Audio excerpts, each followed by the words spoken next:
لا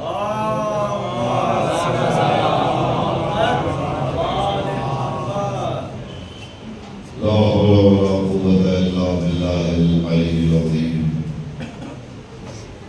أعوذ بالله السميع العليم من الشيطان اللعين الرجيم.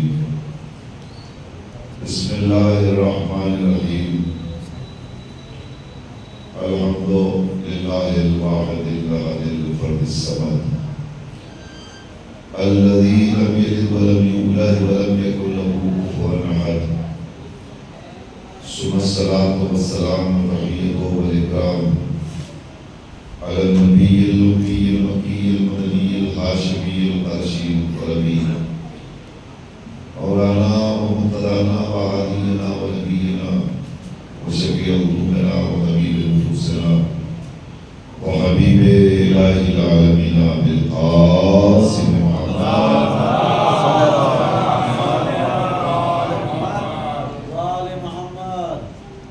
وعلى الطيبين الطاهرين المعصومين.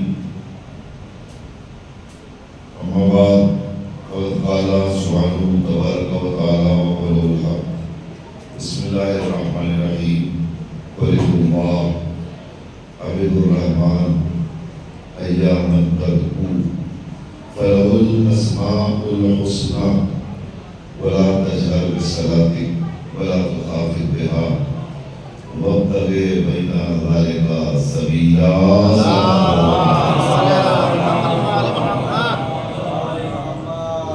کے پاس سورہ احمد اور سورہ اخلاص کی تلاوت فرما کر مرحوم محفوظ جناب سعید اختر صاحب ابن منصور صاحب کی روح کو سلام. بسم اللہ الرحمن الرحیم.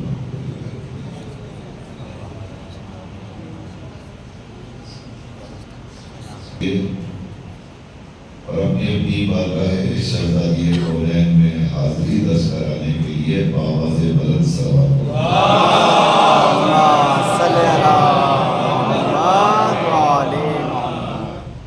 سورہ بنی اسرائیل 110 نمبر کی آیت مسلسل آبرات سے اس آیت کے ذہن میں گزارشات عرض کر رہا ہوں. پروردگار بھی چاہتا ہے کہ بندہ ہمارا ہے تو ہمارا ہی بن کے رہے، در بدر کی ٹھوکریں نہ کھائے، جو بندگی کا حق ہے اسے ادا کرے، ہمیں پکارے. اور صرف یہی نہیں کہ وہ کہہ رہا ہے کہ ہمیں پکارو، بلکہ پکارنے کا سلیقہ بھی سکھا رہا ہے. وہ کہہ رہا ہے ہمیں اللہ کہہ کے پکارو یا ہمیں رحمان کہہ کے پکارو. معبود نے اپنے آپ کو پکارنے کے لیے جن لفظوں کا سہارا دیا اور ہمیں حکم دیا تو دو لفظ ہیں، ایک اللہ ایک رحمان. اللہ کیوں کہوانا چاہتا ہے میں آگے رحمان میں عرض کر چکا ہوں، اور اس کے بعد جو دوسری لفظ ہے رحمان، یہ پروردگار عالم کی ایسی صفت ہے کہ جس کو دنیا پر ظاہر کرنے کے لیے وہ ہمیں حکم دے رہا ہے کہ ہمیں اللہ کے ساتھ ساتھ رحمان کہہ کے بھی پکار سکتے ہو. جب اس نے قرآن مجید کا آغاز کیا تو قرآن مجید میں پہلی آیت رکھی بسم اللہ الرحمن الرحیم. اور آپ مسلسل ہر کام میں بسم اللہ کی تلاوت کرتے ہیں اور کیا کہتے ہیں؟ شروع کرتا ہوں اس اللہ کے نام سے جو رحمان بھی ہے رحیم بھی ہے. یعنی بسم اللہ میں آپ نے اس کی جو صفت بیان کی ہے وہ رحمانیت کی صفت بیان کی ہے. پھر جب اس نے سلسلہ قرآن کو آگے بڑھایا تو پھر اس نے حکم دیا کہو الحمدللہ رب العالمین. اس کے فوراً بعد کہا الرحمن الرحیم. اس کا مطلب یہ ہوا کہ وہ چاہتا ہے کہ ہماری بارگاہ میں آؤ اور ہماری غلطی اور بزرگی کا اقرار کرو، اظہار کرو، تو اس کے ساتھ ہی ساتھ بلا فاصلہ ہمارے ہماری رحمانیت کا تذکرہ ہے۔ اب اس کی رحمانیت کا تذکرہ ہم کیوں کریں اور وہ کیوں ہم سے رحمانیت کا تذکرہ کروا رہا ہے؟ اس میں جو پروردگار عالم ہم سے چاہتا ہے اور ہم تک بیان کر رہا ہے، اس مقصد کو اگر آپ نے محسوس کر لیا تو انشاءاللہ آپ فردوس ہوں گے، اس لیے کہ دن و رات آپ کی زبان پر بسم اللہ الرحمن الرحیم رہتا ہے، مگر آپ نے کبھی غور نہیں کیا ہوگا کہ اللہ اپنی الوہیت کے ساتھ ساتھ اپنی رحمانیت کا تذکرہ کیوں کر رہا ہے۔ وہ یہی بتانا چاہتا ہے کہ دیکھو ہماری شان کیا ہے، ہماری شان یہ ہے کہ ہم عالمین کے رب تو ہیں، ہم سب کے پیدا کرنے والے ہیں، سب کو خلق کرنے والے ہیں، سب کو رزق دینے والے ہیں، سب کو کمال عطا کرنے والے ہیں، ساری نعمتیں ہمیں دنیا کو دینے والے ہیں، مگر ان سب کے ساتھ ساتھ ہماری جو ایک صفت ہے وہ رحمانیت، اس رحمانیت کی صفت کو سمجھو۔ رحمان سے کہتے ہیں جو ضرورت مند کو ضرورت کے مطابق عطا کرے۔ اس لفظ میں غور کیجیے گا، رحمان اسے کہتے ہیں۔ ابھی سبق آپ پروردگار کی روز پڑھتے ہیں، صبح شام پڑھتے ہیں، مگر بلا وجہ پڑھنے سے کیا فائدہ؟ اس کے مطلب کو اگر آپ سمجھ کے پڑھیں گے تو اب آج سے آپ کو تلاوت میں لطف آئے گا۔ وہ رحمان ہے تو رحمانیت اس کی صفت کیا ہے؟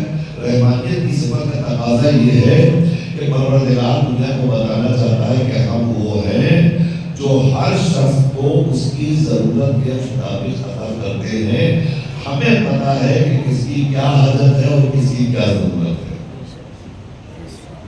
لیکن ابھی بات شاید واضح نہیں ہو سکی تو میں آپ کی خدمت میں عرض کروں، ہمارا مزاج یہ ہے کہ ہم اگر کسی کو کچھ دیتے ہیں تو ہمیں پتہ نہیں ہوتا کہ اس کی کتنی ضرورت ہے اور کیا ضرورت ہے، بس ہم نے یہ محسوس کیا کہ اسے کچھ ضرورت ہے تو ہم نے اپنے اعتبار سے اس کی ضرورت کو پورا کر دیا، مگر ہم یہ نہیں سمجھ سکتے کہ کس کی کیا ضرورت ہے۔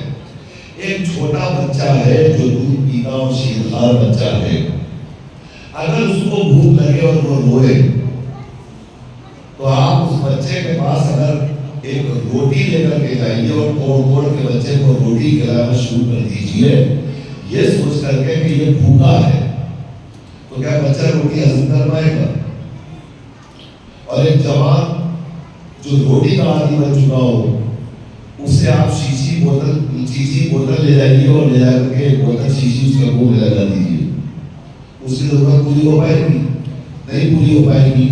مگر آپ یہ فیصلہ ہی نہیں کر سکتے کہ کس کو کس وقت کس چیز کی ضرورت ہے۔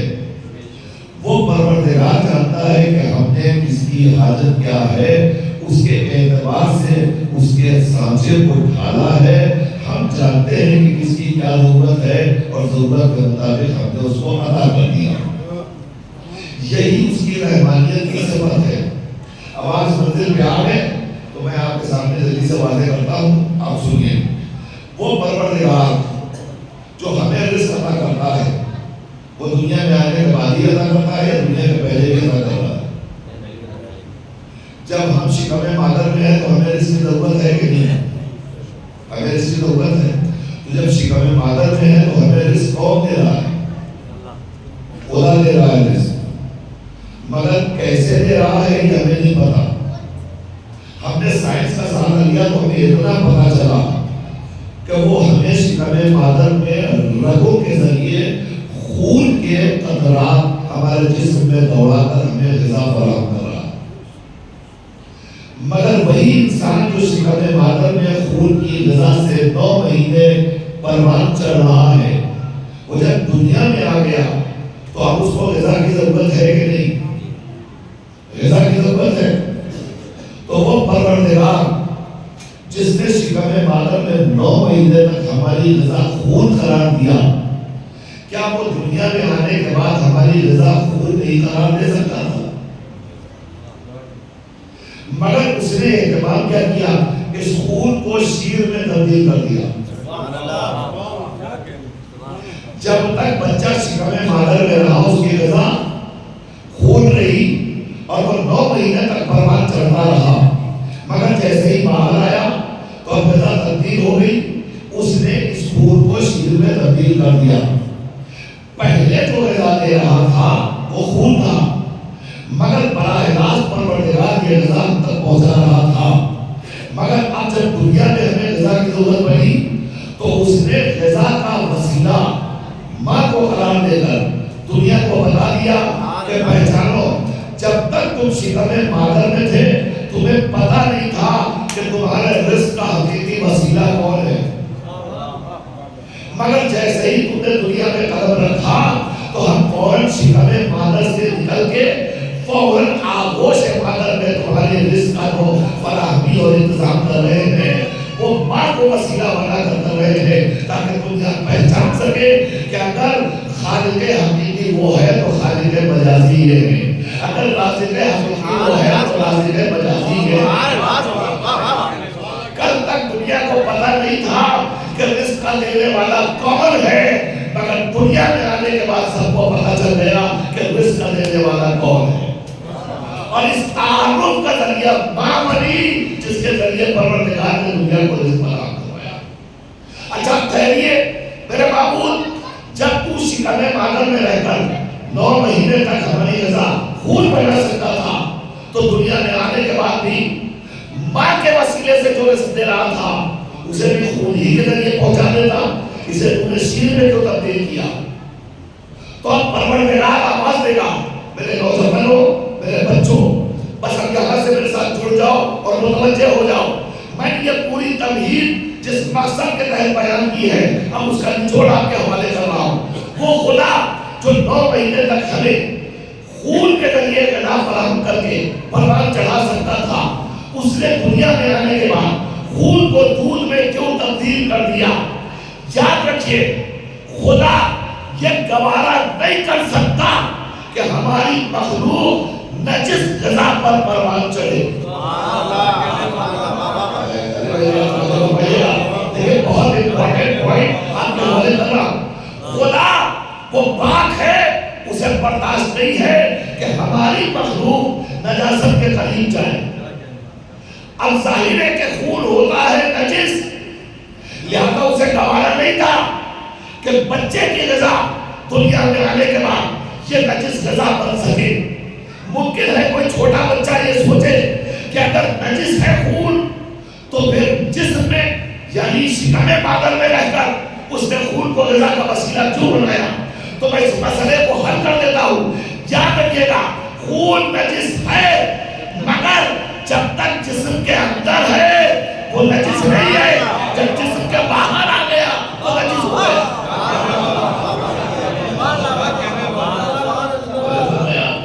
جب تک خون بدن کے اندر ہے پاک ہے، مگر جب جسم کے باہر آ گیا تو اب نجس ہو گیا۔ جب جسم کے باہر آنے کے بعد خون نجس ہو گیا تو پروردگار نے کہا اب ہم وسیلہ نجس تبدیل کر دیں گے، اب ہم خون کو غذا نہیں بنائیں گے، اب ہم شیر کو غذا بنائیں گے۔ تو سوچئے، جو خدا ہم پر اتنا مہربان ہو کہ جب ہم نہ بول سکتے، نہ سمجھ سکتے، نہ شعور رکھتے، نہ ادراک رکھتے، نہ عقل رکھتے، نہ چل سکتے، نہ پھر سکتے، نہ کھا سکتے، نہ پی سکتے، ہم کچھ نہیں کر سکتے، اس وقت اس نے انتظام کیا کہ دہن میں غذا جائے تو پاک اور صاف جائے۔ تو جب ہم شعور کی منزل میں آ گئے تو ہماری کیا ذمہ داری ہے؟ اب ہم عقل رکھتے ہیں، اب ہم شعور رکھتے ہیں، اب ہم فکر رکھتے ہیں۔ جب ہم شعور کی منزل میں آ گئے تو ہمیں کیا سوچنا چاہیے؟ جو خدا کمسنی میں یہ بات گوارا نہیں کر سکتا ہمارا بندہ نجس غذا منہ میں لے جائے، وہ کیسے گوارا کر لے گا کہ ہمارا بندہ ذی فہم ہو کر، صاحب شعور ہو کر دہن میں نجس غذا پہنچائے؟ اب آپ نے سمجھا کتنا اہتمام کیا اس نے؟ یہ ہے اس کی رحمانیت کا تقاضا۔ اس نے کہا ہم جانتے ہیں کہ کس وقت ہمارے بندے کو کس چیز کی ضرورت ہے۔ اب جملہ لے لیجیے، وہ خدا جو ہمارے بغیر مانگے ہمیں سب کچھ عطا کر رہا ہے، ہمارے بغیر طلب کیے وہ ہمیں سب کچھ دے رہا ہے، وہی خدا کہہ رہا ہے ادعونی استجب لکم، ہم سے مانگو ہم تمہیں سب کچھ دینے کو تیار ہیں. اور ہمارے موضوع ذرا سا خشک ہے، مگر خشک موضوع کا مطلب یہ نہیں ہے کہ آپ کے خاموشی سے بیٹھے ہیں. موسم کا اثر سب کے اوپر ہے اور میرے اوپر بھی ہے. اور تھوڑا سا آپ ذرا سا سیمنٹ ڈالیں گے جو بکھر رہے ہیں وہ ذرا سا قریب آئیے. جب قریب ہو کے بیٹھتے ہیں نا تو سننے میں بھی مزہ آتا ہے اور ہمیں پڑھنے میں مزہ آتا ہے. تھوڑا سا لوگ پیچھے بیٹھے ہوئے بچے میں مسلسل عرض کر رہا ہوں کہ مل کے بیٹھا کیجیے، فاصلہ نہ رکھا کیجیے، اس لیے کہ الحمدللہ ہم سب بلا فصل کے ماننے والے ہیں. ہمارے درمیان فاصلہ اچھا نہیں لگتا ہے اور ہمارے یہاں تو پروردگار کو فاصلہ پسند نہیں ہے. مل کے ہمیشہ بیٹھا کیجیے اور اگر مل گئے ہیں تو مل کر ایک سلامات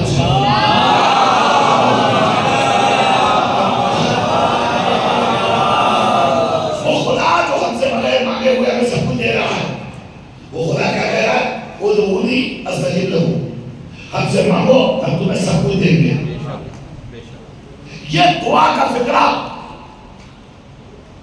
یقین مانیے اگر ہمارے درمیان امام الدعا سید سجاد نہ ہوتے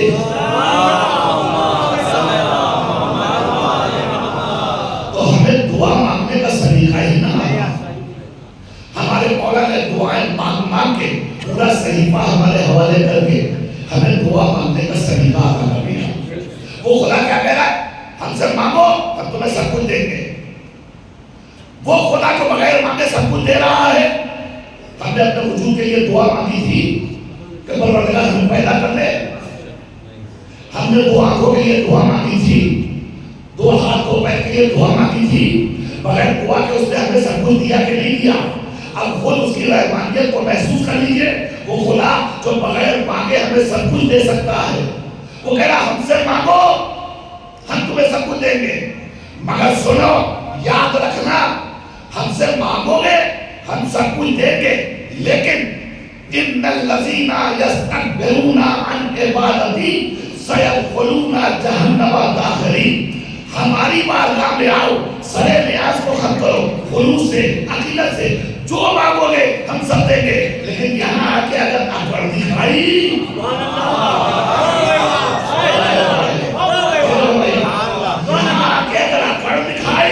تو ہم رزلٹ بھی آج ہی آؤٹ کر لیتے ہیں. ہم تمہیں فوراً واصل جہنم کر دیں گے. ہم تمہیں فوراً واصل جہنم کر دیں گے. اب قرآن کی آیت میں نے آپ کے حوالے کی. اب اس کا رزلٹ اور اس کا نتیجہ دیکھیے. اس نے کہا ہے تو یوں ہی نہیں کہا. کوئی نمونہ ہمارے پاس ہے کہ نہیں؟ کوئی نمونہ، کوئی ثبوت ہے کہ نہیں؟ آئیے تلاش کرتے ہیں قرآن میں.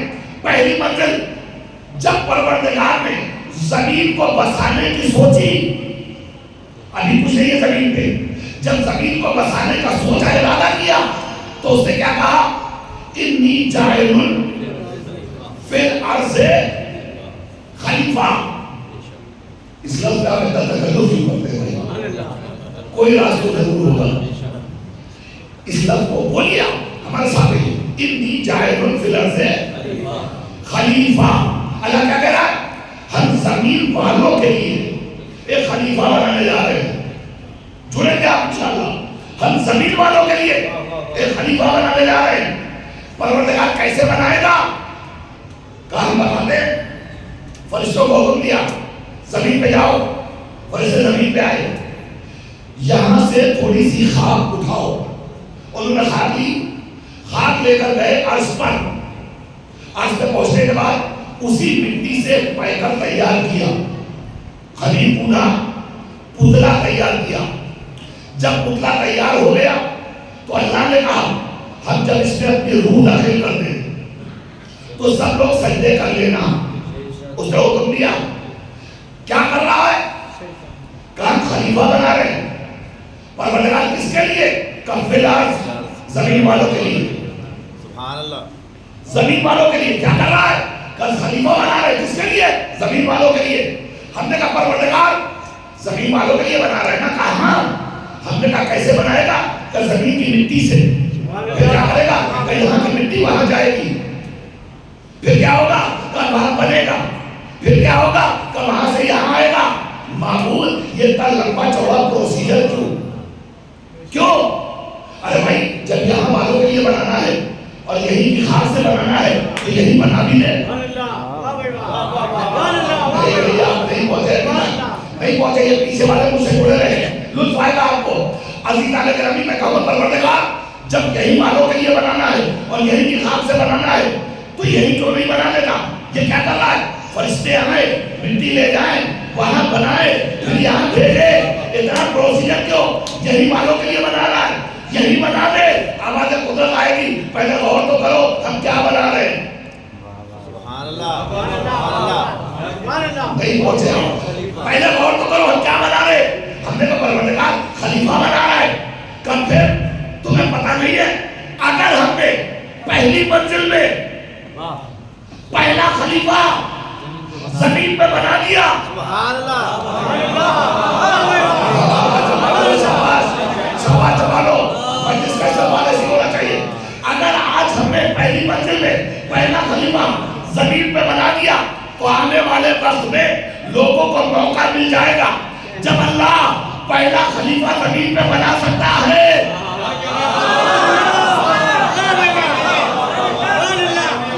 تو بعد والے خلیفہ زمین پہ کیوں نہیں بن سکتے؟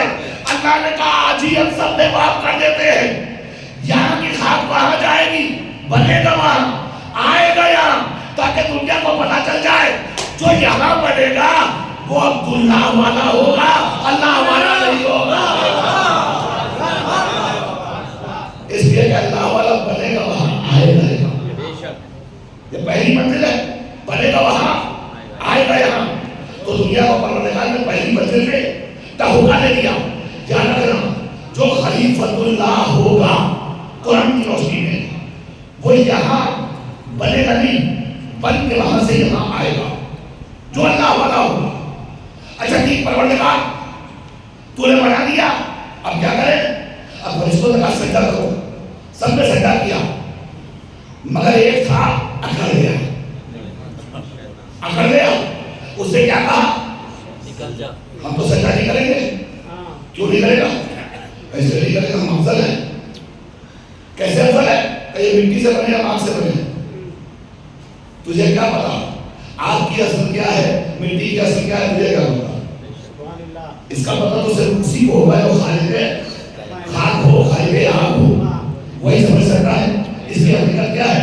تجھے کیا پتا؟ ہاں مطلب شعور رکھتا ہے تو سن میں بتا دیتا ہوں افضل کون ہے اور کمتر کون ہے. ایک دانہ لیجئے ایک دانہ آگ میں ڈالیے کیا ہوگا؟ بھول جائے گا. اسی دانے کو لیجئے مٹی میں جمع دبا لیجئے.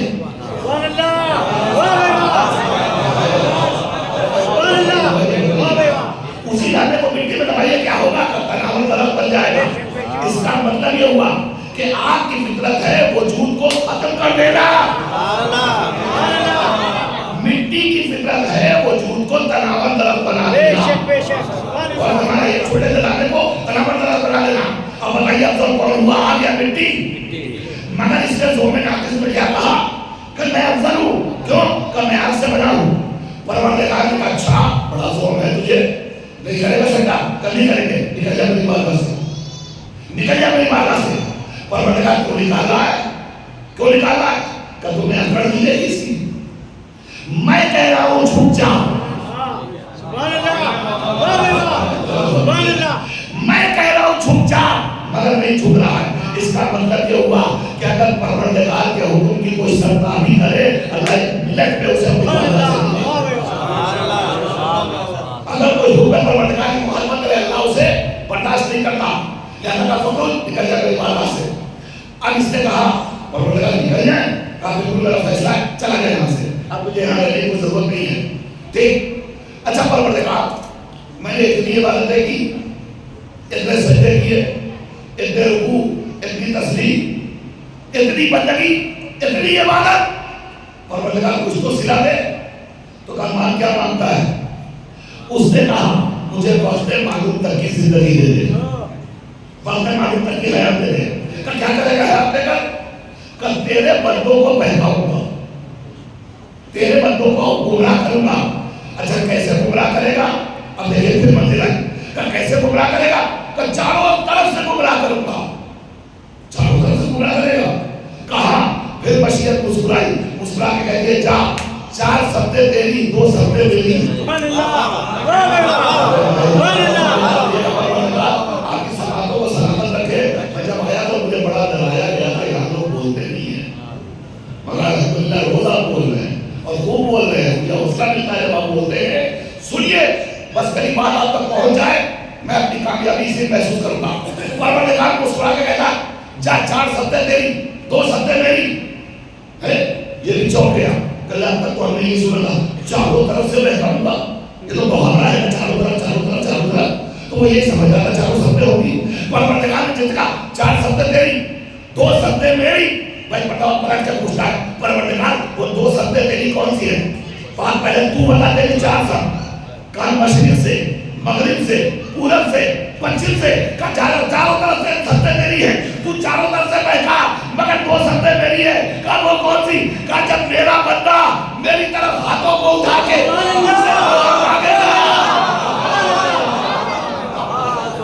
میرا بندہ جب میری بارگاہ میں ہاتھوں کو بلند کر کے مجھ سے دعا مانگے گا تو میں اس کی مراد کو پوری کروں گا، اور جب میرا بندہ میری بارگاہ میں اپنی نشانی رکھے گا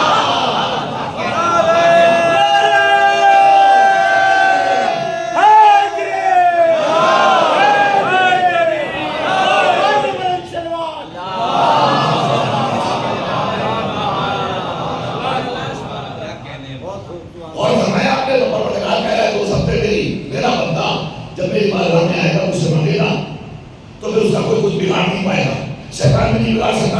اب آپ نے سمجھا اس سے کیا کہا؟ اور انہوں نے کہا اتنی عبادت کی تیری، اتنی بندگی کی تیری، کوئی صلہ نہیں ملے گا کہ جو چاہیے وہ لے لے، مگر سب کچھ دینے کے بعد بھی اب تو میری بارگاہ میں نہیں رہ سکتا، نکل جا میرے پاس سے، چلا جا میرے پاس سے۔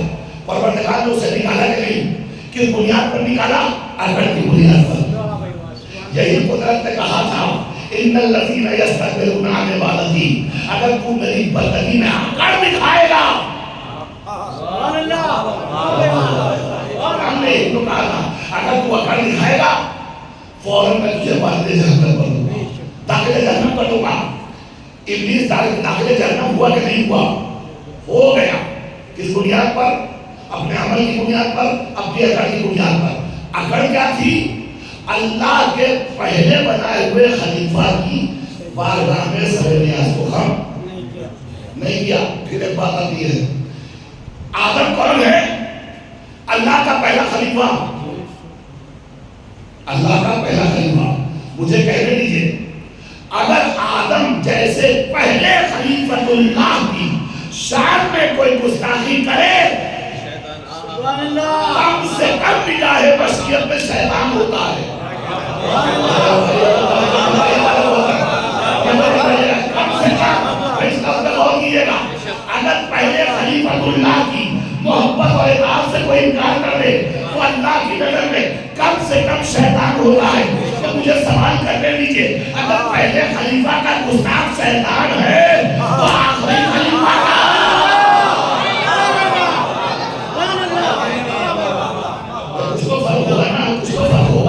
دونوں کی خواصوں میں کچھ تو فرق ہوگا۔ تو یاد رکھیے گا فرق کیا ہوگا؟ جب پہلے خلیفہ کا مخالف شیطان ہے تو آخری خلیفہ کا مخالف کون ہوگا؟ اس میں بھی اتنا ہی فرق ہوگا جتنا آدم میں اور خاتم میں فاصلہ۔ اور فرمانے نا عزیزہ گرامی، پروردگار کو یہ حوالہ نہیں کہ ہمارے بنائے ہوئے کی مخالفت کیا ہے، ہمارا بندہ ہے تو ہمیں اکڑ نہیں چاہیے۔ آؤ اللہ ہے خدا بندی میں سر نیاز کو خم کرو، سریعے ہم سے مانگو، ہم تمہیں سب کچھ دیں گے۔ پروردگار ہم تجھ سے مانگنا تو چاہتے ہیں مگر تو سلیقہ بتا کیسے مانگے؟ اس نے آواز دی، پڑھو بسم اللہ الرحمن الرحیم، سورہ ہم سورہ شام پڑھ دے ہو، الحمدللہ رب العالمین الرحمن الرحیم مالک یوم الدین۔ اب اس کے بعد کہا ایاک نعبد و ایاک نستعین پڑھتے ہیں نا آپ روز، مگر کبھی اس کی کیفیت کو محسوس کیا؟ پورا سورہ ہم دعا ہے، پورا سورہ ہم دعا ہے، دعا بتانے کے ساتھ کہہ رہا ہوں، پورا سورہ ہم دعا ہے، مگر ممکن ہے کوئی یہ کہتے صاحب پورا سورہ کیسے دعا ہے؟ شروعات ہوتی ہے الحمدللہ رب العالمین، اس میں کہاں دعا ہے؟ الرحمن الرحیم، اس میں کہاں دعا ہے؟ مالک یوم الدین، اس میں کہاں دعا ہے؟ اب اس کے بعد پہلا دعا کا فکرہ آیا، ایاک نعبد و ایاک نستعین، اہدنا الصراط المستقیم، یہ ہے دعا۔ مگر پہلے فکرہ کہاں دعا ہے؟ تو میں بتاؤں، پروردگار خالق بشریت بھی ہے، خالق فطرت بھی ہے، وہ جانتا ہے کہ انسان مانگتا اسی بارگاہ سے ہے جو بارگاہ بڑی نظر آتی ہے۔ انسان خط دروازے پہ نہیں جاتا مانگنے کے لیے، کہاں جائے گا؟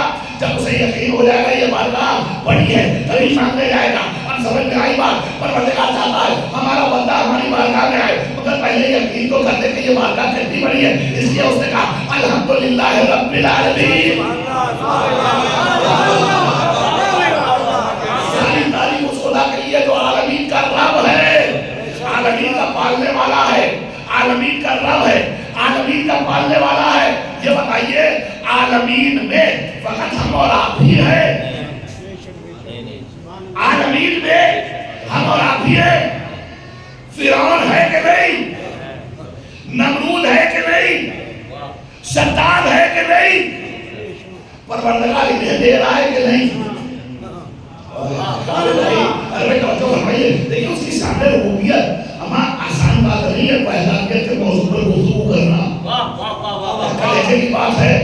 روز لوگ پڑھتے چلے جاتے ہیں سورہ، ہم پڑھتے پڑھتے اتنی برے گزر گئی آپ کی، ہمیں اس کی کیفیت کو تو محسوس کیجئے۔ اس نے کیا کہا؟ الحمدللہ رب العالمین، ہم عالمین کے رب ہیں، عالمین میں دوست بھی ہے دشمن بھی ہے، وہ بھی ہے جو خدا کا دوست سمجھو، وہ بھی ہے جو خدا کا دوست، وہ بھی ہے جو خدا کا دشمن، وہ بھی ہے جو خود خدا بنے بیٹھے۔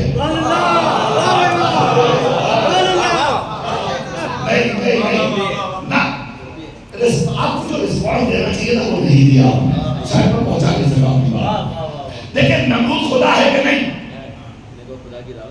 فرعون خدا ہے کہ نہیں؟ شداد خدا ہے کہ نہیں؟ انہوں نے دعویٰ خدائی کیا تھا۔ دعویٰ خدائی کا مطلب یہ خدا کے مخالف نہیں تھے، یہ خود خدا بن بیٹھے تھے۔ خدا بن بیٹھے تھے نا، یہ کہہ رہے تھے میں خود خدا ہوں۔ اور فقرہ کیا ارشاد فرمایا؟ فقرہ کیا کہا اس نے؟ وہ کہتا انا ربکم الاعلی، میں تمہارا بڑا خدا ہوں، بڑا خدا ہوں۔ یعنی اس کا مطلب یہ ہوا کہ خدائی سے انکار تو اس نے بھی نہیں کیا۔ وہی توجہ ہوتی کہ باری بات ہے، خدائی سے انکار اس نے بھی نہیں کیا۔ کیسے؟ جب یہ کہہ رہا ربکم الاعلی میں بڑا خدا ہوں، اس کا مطلب یہ ہوا کہ کسی اور کو بھی خدا مان رہا ہے۔ چھوٹا خدا صحیح مگر مان تو رہا ہے نا، ٹوٹلی انکار نہیں ہے، مگر کہہ رہا میں بڑا خدا۔ تو نمرود خدا، فرعون خدا، شداد خدا، یہ تینوں خدا ہیں کہ نہیں؟ بچوں تینوں خدا ہیں کہ نہیں؟ جب یہ تینوں خدا ہیں، یہ کہاں آ کے بیٹھے؟ خدا کی جگہ، خدا کی جگہ یہ تینوں آ کے بیٹھے۔ میں کہتا ہوں پروردگار دھکیل دے ان کو کرسی سے نیچے۔ پروردگار یہ تینوں تیری جگہ آ کے بیٹھ گئے، تینوں۔ پیچھے والوں سے خطاب کر رہا ہوں بھائی، یہ جوان جو ہمارے سامنے بیٹھے نا آزادار مولائی، میں آپ سے خطاب کر رہا ہوں، میں بارگاہ خداوندی میں سوال کر رہا ہوں پروردگار یہ تینوں تیری جگہ آ کے بیٹھ گئے، پلٹ دے تختہ، گرا دے ان کو، ہٹا دے، کچھ نہیں کر سکتا، حکا پانی بند کر دیا، کھانا کیوں دے رہا ہے، پانی کیوں دے رہا ہے، بند کر دے۔ اللہ آواز دے گا، یاد رکھو کوئی میری جگہ آ کر بیٹھ جائے تو بیٹھنے کے بعد بھی نمرود ہی رہے گا، خدا نہیں ہوگا۔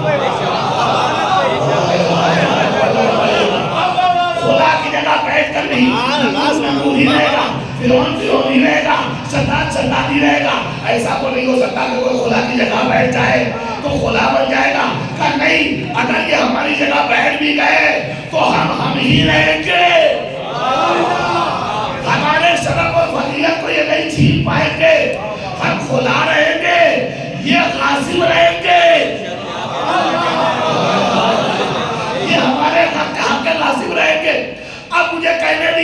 بہت سے افراد بڑے بھولے بھولے بیچارے ہیں، ہم سے کہتے ہیں سارے بات بتائیے، اگر واقعی خلافت علی کا حق تھا تو علی گھر میں کیوں بیٹھے رہے؟ آئے کیوں نہیں لینے کے لیے؟ سبحان اللہ، یہ جواب میں دے رہا ہوں آپ کو، بھائی علی کا حق تھا خلافت تو علی آئے کیوں نہیں لینے؟ کیوں علی بیٹھے رہ گئے؟ علی کی خاموشی بتا رہی ہے کہ علی بھی سمجھتے تھے کہ یہ ان کا حق ہے، اس لیے تو علی نہیں بولے۔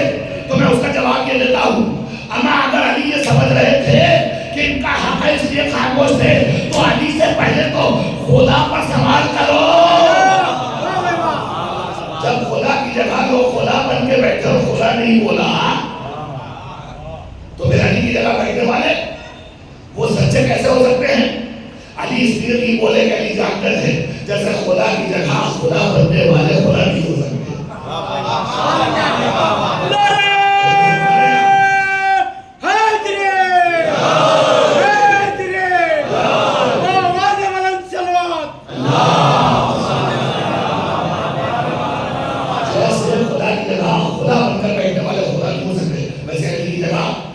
خلیفہ بن کر بیٹھنے والے وہ مستحق خلافت نہیں ہو سکتے، علی اس لیے خاموش تھے۔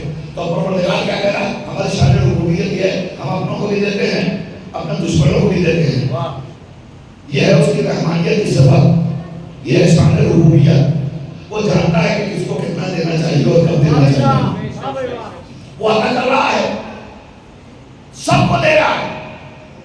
اب جب اس نے اعلان کر دیا پہلے ہمیں پہچانو اور ہمارے دروازے کی بزرگی اور بلندی کو سمجھو، جب تم نے اقرار کر لیا وہ رحمان بھی ہے رحیم بھی ہے، اس کے بعد پھر کہو مالک یوم الدین، یہاں کا بھی مالک وہاں کا بھی مالک۔ جب اس نے یقین دلا دیا یہاں سے لے کر وہاں تک خدائی اسی کی ہے، وہی سب سے بڑا ہے۔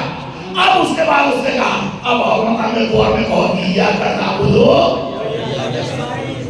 وَإِيَّاكَ نَسْتَعِينُ۔ اب کیا کہتے ہیں؟ پروردگار ہم تیرے ہی بندے ہیں اور تجھی سے مدد مانگتے ہیں۔ جب آپ نے کہا تجھی سے مدد مانگتے ہیں تو مدد کا سوال کرنے کے بعد فوراً آپ نے کیا مدد مانگی؟ سبحان اللہ،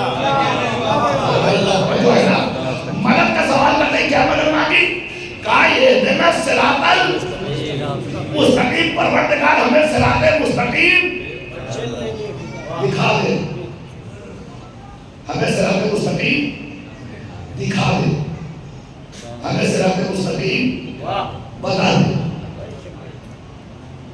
ترجمہ غلط ہے، غلط ہے ترجمہ، آپ نیچے سے کہہ سکتے ہیں ترجمہ غلط ہے، ہم ممبر سے کہہ رہے ہو ترجمہ صحیح ہے، ترجمہ صحیح ہے۔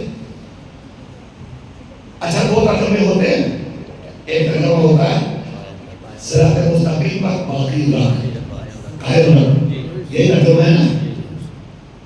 اب سب بولیں گے یہ ترجمہ صحیح ہے کہ نہیں؟ صحیح ہے، صراط مستقیم پہ قائم رکھ، اور وہ ترجمہ کیا ہے؟ صراط مستقیم دکھا دے۔ میں کہتا ہوں دونوں ترجمہ صحیح ہے، دونوں صحیح ہے۔ اصل میں بات یہ ہے ایک ٹھہرا ہمارا دادیالی ترجمہ، ایک ہمارا نانیالی ترجمہ، ادھر سے آیا تو وہ ترجمہ بھی صحیح ہے، یہ ترجمہ بھی صحیح ہے۔ ہم جو کہیں کسی کو غلط ہے، ہمیں کیا رائٹ ہے کہ آپ کہہ رہے ہیں کسی کو غلط؟ ہم غلط کو بھی غلط نہیں کہتے، تو جو فرما رہے ہیں وہ صحیح ہے۔ کیسے صحیح ہے میں آپ کو بتاتا ہوں، یاد رکھیے گا۔ ہم کہتے ہیں پروردگار ہمیں صراط مستقیم پر باقی رکھ، وہ کہتے ہیں ہمیں صراط مستقیم دکھا دے، وہ بھی صحیح ہے ہم بھی صحیح ہے۔ اما جنہیں آج تک صراط مستقیم نہ مل سکا وہ کہتے ہیں دکھا دے، وہ کہہ رہا ہے ہمیں صراط مستقیم پر باقی رکھ، زیادہ مطمئن ہے کہ ہم تو صراط مستقیم والے ہیں، مگر یہ نہیں ملا، وہ آج تک دعا مانگ رہے ہیں۔ اچھا دعا مانگ رہے ہیں تو دعا کے بعد کیا کہا جاتا ہے؟ اگر کوئی دعا مانگ رہا ہو تو دعا کے بعد کیا کہتے ہیں؟ دعا پوری ہونے کے لیے کہا جاتا ہے آمین، کہتے ہیں یہ دعا پوری ہو جائے آمین، اور کہتے ہیں اب آپ کو یہ پتہ لگانا ہو کہ کون کون صراط مستقیم پا چکا سبحان اللہ واہ بھائی واہ سبحان اللہ اور کسے کسے آج تک صراط مستقیم نہ مل سکا اگر آپ کو پتہ لگا نا کہیں ادھر ادھر نہ چاہیے مسجدوں میں جائیے بے شک مسجدوں میں جائیے جہاں الحمدللہ کے بعد آمین کہا جائے سمجھ لیجئے گا آج تک یہ صراط مستقیم نہ پا سکے آج تک انہیں صراط مستقیم نہیں ملا یہ آج تک دعا کرے پروردگار ہمیں صراط مستقیم دکھا دے بتا دے دکھا دے اما جب پیغمبر نے تمہاری آنکھوں کے سامنے اپنے ہاتھوں میں بلند کر کے صراط مستقیم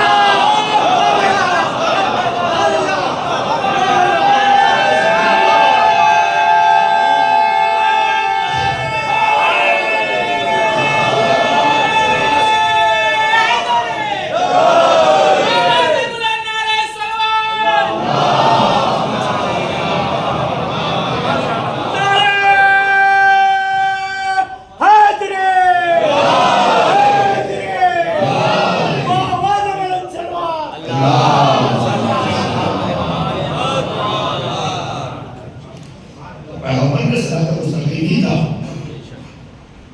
جو تمہاری پھوٹی آنکھوں کو بھری دوپہری میں ہاتھوں پہ باندھ کر کے دکھایا تھا یہ الگ بات ہے کہ تم نے دیکھنے کے بعد پھر اپنی آنکھیں بند کر لی سبحان اللہ واہ بھائی واہ اور تم نے فراموش کر دیا دیکھیے آج موسم بہت خراب ہے اور تمہاری گفتگو مناسب نہیں ہے میں اپنی بات کو یہی روک رہا ہوں انشاءاللہ بھی کل اور پرسوں 2 مجلسیں اور ہوں گی میں آپ کے حوالے عرض کروں گا اور فضائل کے کچھ گوشے بھی عرض کروں گا انشاءاللہ اور آپ خوش ہو جائیں گے مگر آخری بات اچھا میں سے چاہت پڑھ چکا ہوں میں سمجھ لو کہ ایک ہی بات ہے ایسا بات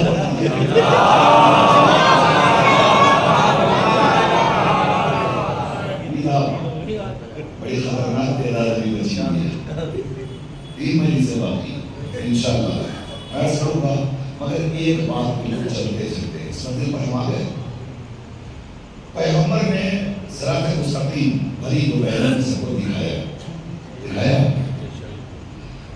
مگر سب نے سنا سب نے دیکھا مانا نہیں مانا آج جائیے عالم اسلام سے سوال کیجئے غدیر جانتے ہو وہ پلٹ کے کیا کہتے نہیں جانتے بہت اہم بات آپ کے حوالے کر رہا ہوں غدیر جانتے ہو نہیں جانتے جائیے آپ بزرگوں سے پوچھ لیجیے آپ غدیر سے واقف ہیں نہیں واقف بہت سے بات صرف نام سن رکھا ہے غدیر کے بارے میں کچھ نہیں پتا غدیر نہیں جانتے حالانکہ یقین مانے آپ غدیر کے حوالے سے جتنی حدیثیں لکھی گئی ہیں اور جتنی روایتیں ہیں اتنی روایتیں آپ کو اسلام کے کسی مسئلے کے بارے میں نہیں ملے گی جتنی غدیر کے بارے میں ملے گی مگر لوگوں نے غدیر کو فراموش کر دیا لوگوں نے غدیر کو بھلا دیا مگر جن لوگوں نے بھری دوپہری میں غدیر میں موجود رہ کر غدیر کو فراموش کر دیا آپ ان کی نسلوں کے پاس جائیے ان سے پوچھیں کربلا کے بارے میں جانتے ہو سبحان اللہ بہت امپورٹنٹ بات کہنے جا رہا ہوں بڑے غور کے ساتھ سنیے گا آپ جائیے پوچھیں کربلا کے بارے میں جانتے ہو سب جلدی سے کہنا ہاں جانتے ہیں کیا ہوا تھا کہ حسین شہید ہو گئے سب کچھ بتا دیں گے غدیر جس میں پیغمبر نے بھری دوپہری میں ہاتھوں کو اٹھا کر کے سب کچھ دکھایا بھی تھا سنایا بھی تھا بتایا بھی تھا مگر دنیا نے کیا کیا فراموش کر دیا غدیر بھول گئی مگر کربلا صرف عالم اسلام نہیں دنیا کی کسی قوم کے پاس جائیے مجھے کربلا جانتے ہو تو کوئی ایسا ہے جو کہے گا ہم کربلا نہیں جانتے سب کہیں گے ہم کربلا سے واقف ہیں ہم کربلا کو جانتے ہیں پھر یہ سوال ہے کہ غدیر اتنی زیادہ بیان ہوئی مگر اسے فراموش کیوں کیا گیا اور کربلا کو کیوں یاد رکھا گیا اور صرف مسلمان نہیں بلکہ دنیا کی ہر قوم نے کربلا کو یاد رکھا یہ بات آپ کے ذہن نشین ہونی چاہیے یاد رکھیے گا بس ایک ہی مسئلہ ہے اس کے علاوہ کچھ نہیں ہے غدیر کو زینب جیسی کوئی رابعہ نہیں ملی کربلا کو زینب جیسا صحابہ